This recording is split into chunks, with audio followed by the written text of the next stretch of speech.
Hello friends, welcome to OD study point. स्वागत है आप सभी का आपके अपने YouTube channel OD study point में। तो प्यारे दोस्तों, जैसा कि आपको पता है हम लोग क्रैश कोर्स स्टार्ट कर दिए हैं। आज क्रैश कोर्स की सेकेंड क्लास है। सबसे पहले हम लोग फिजिक्स पढ़ना स्टार्ट किए हैं, तो आज फिजिक्स की सेकेंड क्लास है फर्स्ट चैप्टर का। तो प्यारे दोस्तों, आज की क्लास में हम लोग देखेंगे सार्थक अंक तथा कोटिमान और आपके हरियंत पब्लिकेशन की बुक से कुछ क्वेश्चन। तो वीडियो स्टार्ट करने से पहले सबसे पहले दोस्तों वीडियो को शेयर कर दीजिए, और अभी तक अब लाइक नहीं किया है वीडियो को तो सबसे पहले लाइक कर दीजिए। आपके पास दोनों ऑप्शन है, आप डिसलाइक भी कर सकते हैं और लाइक भी कर सकते हैं। यदि आप वीडियो को डिसलाइक करते हैं तो उसका रीज़न आप लोग कमेंट बॉक्स में कमेंट करके ज़रूर बताइएगा। यदि वीडियो आपको पसंद आता है तो लाइक ज़रूर कीजिएगा। तो स्टार्ट करते हैं, देखते हैं सबसे पहले सार्थक अंक, उसके बाद कोटिमान, उसके बाद से इससे बनने वाले कुछ क्वेश्चन।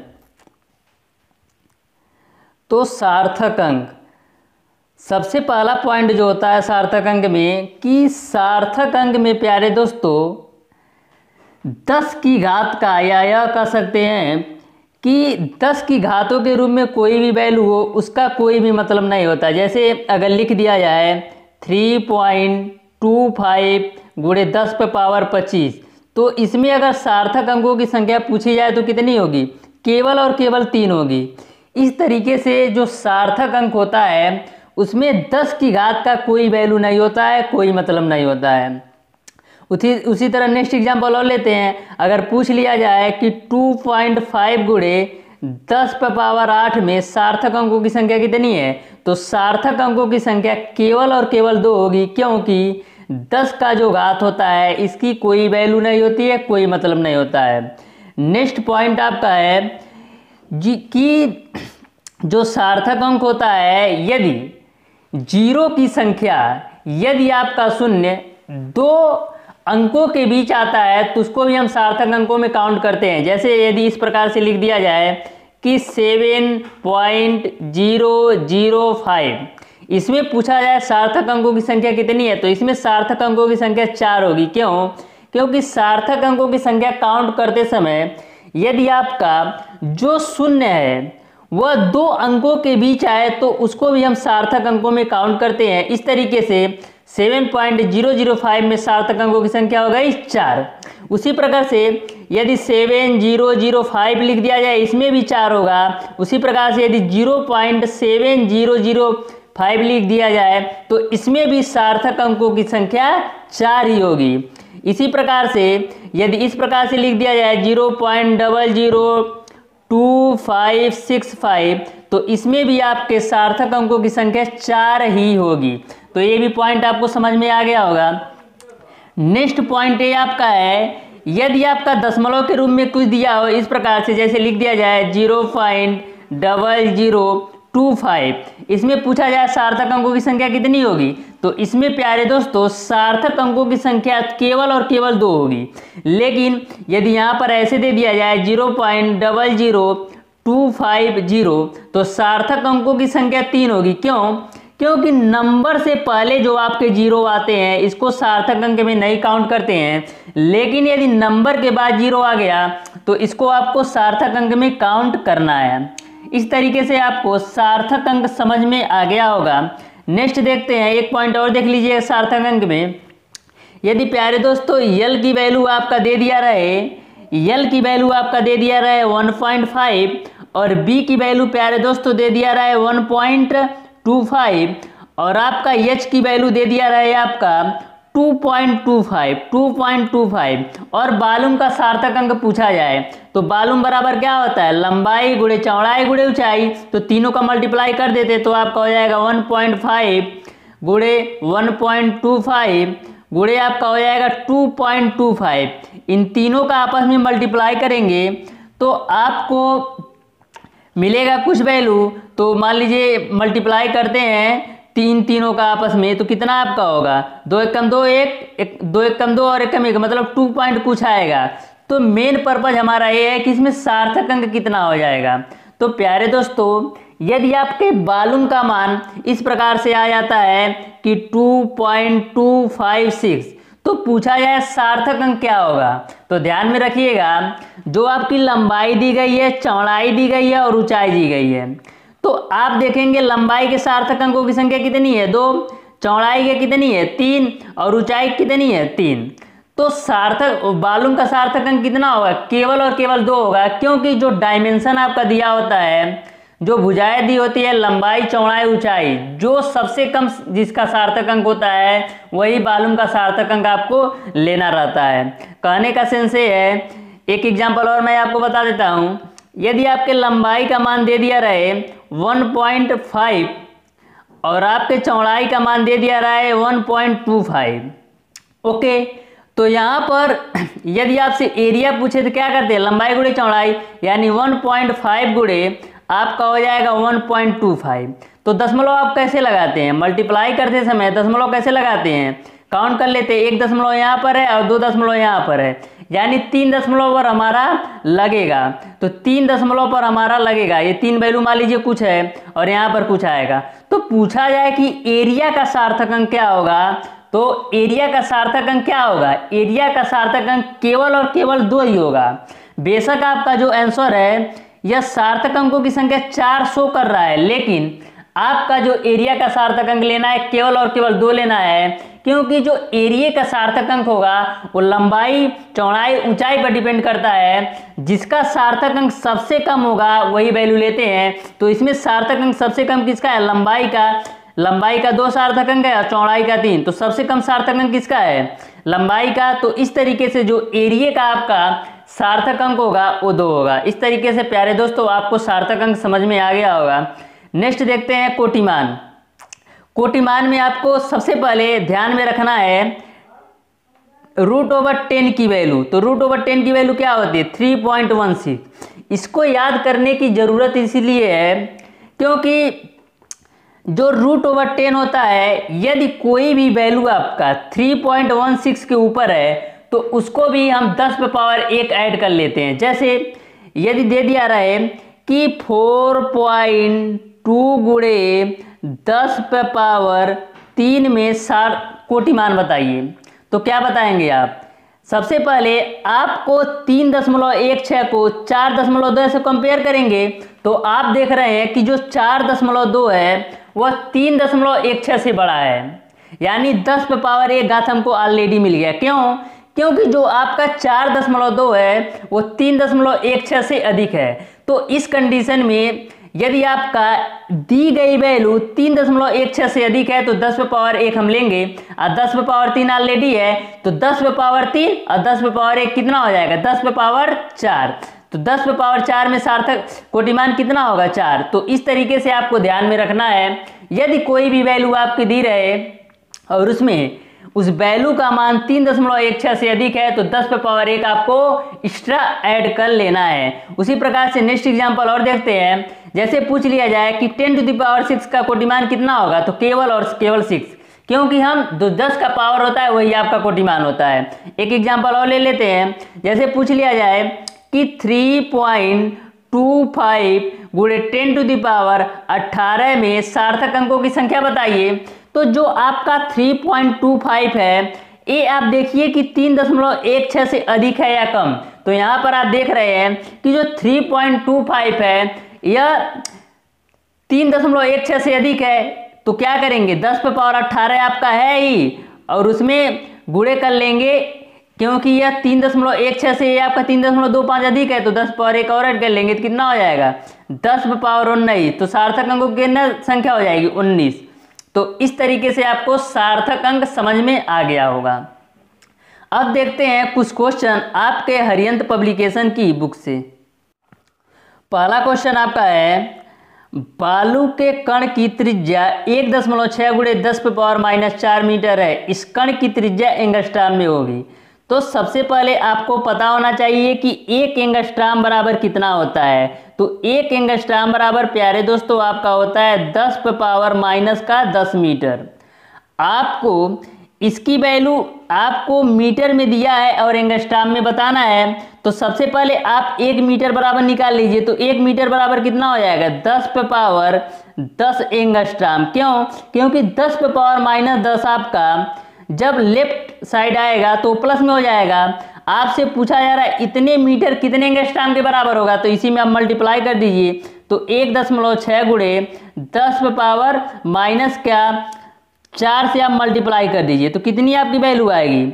आपकी वैल्यू आएगी 1.6 गुणे 10 पे पावर 10 प्लस है और माइनस 4 है तो 6, यानी आपकी जो वैल्यू आएगी 1.6 गुणे 10 पे पावर 6।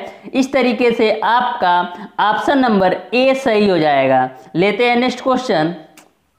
दूसरा क्वेश्चन आपका इस प्रकार से है, 1 मिनट में माइक्रो सेकेंड होते हैं। तो सबसे पहले आपको ध्यान में ये रखना है कि 1 माइक्रो सेकेंड कितने सेकेंड के बराबर होता है। तो 1 माइक्रो सेकेंड जो आपका होता है 10 पे पावर माइनस 6 सेकेंड के बराबर होता है। यहाँ पर क्वेश्चन में आपसे पूछा गया है कि 1 मिनट में माइक्रो सेकेंड होते हैं, 1 मिनट में माइक्रो सेकेंड होते हैं। तो 1 सेकेंड में आप देखिए कितना माइक्रो सेकेंड होगा, तो 1 सेकेंड में कितना होगा 10 पे पावर 6 माइक्रो सेकेंड। तो पूछा जा रहा है कि 1 मिनट में, तो 1 सेकेंड में इतना, तो 1 मिनट में कितना होगा 60 से दोनों, तो 1 मिनट में निकालने के लिए क्या करेंगे, तो 1 मिनट में 60 सेकेंड होता है तो 60 सेकेंड का निकाल लीजिए। तो दोनों साइड 60 सेकेंड और 60 सेकेंड से मल्टीप्लाई करेंगे तो 60 गुणे आपका हो जाएगा 10 पे पावर 6। इसको हम क्या लिख सकते हैं 6 गुणे 10 पे पावर 7। इस तरीके से आपका ऑप्शन नंबर बी सही हो जाएगा।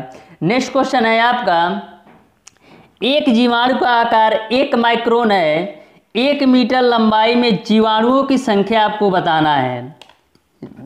तो सबसे पहले आपको पता होना चाहिए 1 माइक्रोन बराबर कितना होता है। तो 1 माइक्रोन बराबर होता है आपका 10 पे पावर माइनस 6 मीटर। पूछा जा रहा है 1 मीटर में, तो सबसे पहले 1 मीटर बराबर क्या हो जाएगा, ये माइक्रोन है ध्यान में रखिएगा, तो 10 पे पावर 6 माइक्रोन।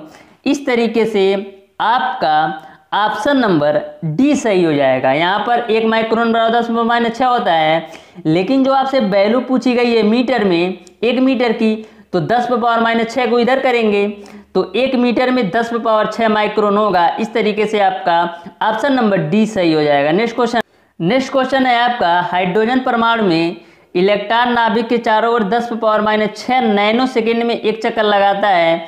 इलेक्ट्रॉन 1 सेकेंड में चक्कर लगाएगा।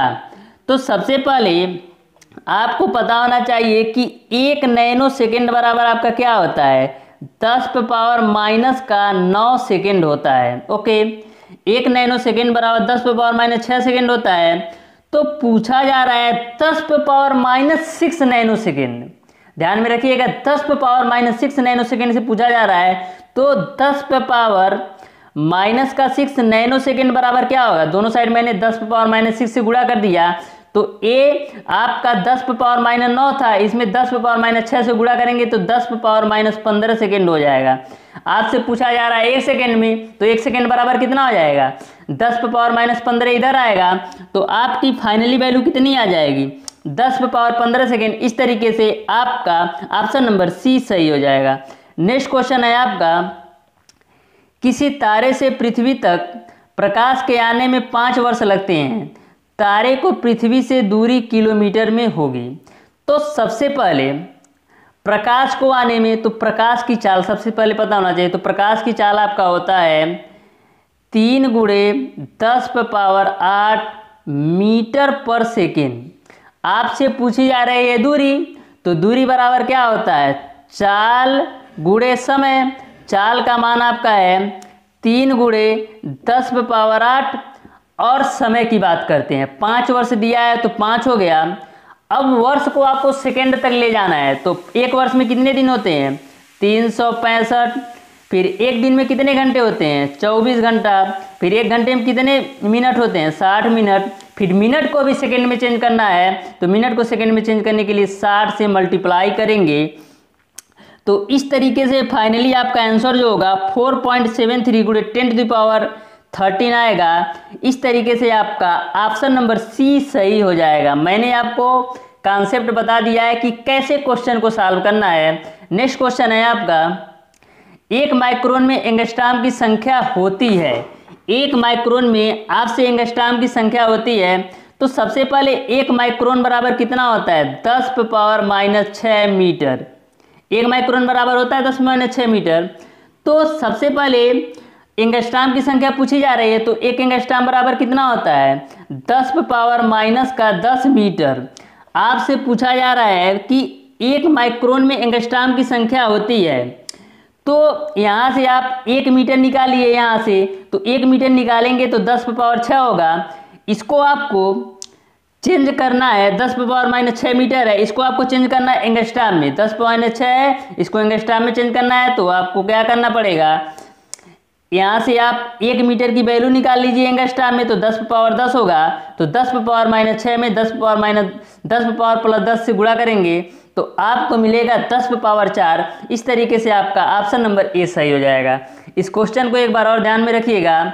सबसे पहले मैंने क्या किया, 1 माइक्रोन बराबर आपका होता है 10⁻6। आपको माइक्रोन को चेंज करना है एंगस्ट्राम में, तो 1 एंगस्ट्राम में आपका होता है 10⁻10 मीटर। तो 1 एंगस्ट्राम बराबर इतना होता है, तो 1 मीटर में कितना होगा? 10⁻10 एंगस्ट्राम। तो इसमें मैंने 10⁻10 एंगस्ट्राम से गुणा कर दिया, तो 10⁻4 आपका आ गया। नेक्स्ट क्वेश्चन है आपका, एंगस्ट्राम किस भौतिक राशि का मात्रक है? तो एंगस्ट्राम किस भौतिक राशि का मात्रक है? एंगस्ट्राम जो आपका होता है प्रकाश की तरंगदैर्घ्य का मात्रक है। इस तरीके से आपका ऑप्शन नंबर बी सही हो जाएगा। नेक्स्ट क्वेश्चन है आपका, मुख्य पैमाने के एक भाग की लंबाई 0.1 सेंटीमीटर है तथा वर्नियर पैमाने एक भाग की लंबाई 0.9 मिमी है। वर्नियर स्थिरांक का मान है, ऑप्शन ए आपका है 0.1, ऑप्शन बी आपका है 0.01 मिमी, और ऑप्शन सी आपका है 0.01 सेमी, और ऑप्शन डी आपका है 0.05 सेमी। तो इस क्वेश्चन का आंसर आप लोग कमेंट बॉक्स में कमेंट करके बताइएगा। देखते हैं नेक्स्ट क्वेश्चन। नेक्स्ट क्वेश्चन है आपका है, केल्विन किस राशि का मात्रक है? ऑप्शन ए आपका विद्युत धारा का, ऑप्शन बी है ताप का, ऑप्शन सी है द्युत तीव्रता का, और ऑप्शन डी है ऊष्मा का। तो केल्विन जो मात्रक है वो ताप का। इस तरीके से आपका ऑप्शन नंबर बी सही हो जाएगा। नेक्स्ट क्वेश्चन है आपका, लकड़ी के एक गुटके की लंबाई, चौड़ाई तथा ऊंचाई क्रमशः 20 सेमी, 30 सेमी, 10 सेमी है। एमकेएस प्रणाली में गुटके का आयतन होगा। तो सबसे पहले एमकेएस प्रणाली क्या होता है? एमकेएस प्रणाली का फुल फॉर्म होता है मीटर किलोग्राम सेकेंड। यानी जो आपको आयतन चाहिए उसको मीटर क्यूब में, क्योंकि एमकेएस का सेंस ही होता है मीटर किलोग्राम सेकेंड। तो सबसे पहले लंबाई, चौड़ाई और ऊंचाई तीनों को मीटर में चेंज करना पड़ेगा। तो लंबाई आपको दे दिया 20 सेंटीमीटर, 20 सेंटीमीटर को मीटर में चेंज करेंगे तो 0.20 आएगा। चौड़ाई को भी चेंज कर लीजिए, तो क्या करेंगे हम लोग सेंटीमीटर को मीटर में चेंज करने के लिए 100 से डिवाइड करते हैं। तो 30 में 100 से डिवाइड करेंगे तो 0.30 आ जाएगा। ऊंचाई का मान कितना आएगा? 0.10। अब आपको आयतन निकालना है, तो आयतन निकाल लीजिए। क्या करना है? तीनों का मल्टीप्लाई कर दीजिए। तो मल्टीप्लाई करने से पहले सबसे पहले आप इसको शुद्ध अंकों में चेंज करिए। इसको चेंज करेंगे तो 2 × 10⁻⁻1 आपको मिलेगा। इसको चेंज करेंगे तो 3 × 10⁻⁻1 आपको मिलेगा। इसको चेंज करेंगे तो 1 × 10⁻⁻1 मिलेगा। तो 3 दूना 6 × 1 6 × 10⁻³ होगा। इस तरीके से आपका ऑप्शन नंबर ए सही हो जाएगा। इस तरीके से प्यारे दोस्तों मैंने आपको आज की क्लास में सार्थक अंक कोटिमान और आपके हरियंत पब्लिकेशन की बुक से 10 क्वेश्चन बताया है। किसी भी टॉपिक में आपको कोई भी प्रॉब्लम है तो आप उसे कमेंट बॉक्स में कमेंट कर सकते हैं। वीडियो अगर पसंद आया हो तो ज़्यादा से ज़्यादा लाइक, शेयर और सब्सक्राइब जरूर कीजिएगा। बेल आइकन दबाना बिल्कुल मत भूलिएगा, जिससे हमारी लेटेस्ट आने वाली वीडियोज आपको मिलती रहे सबसे पहले। धन्यवाद।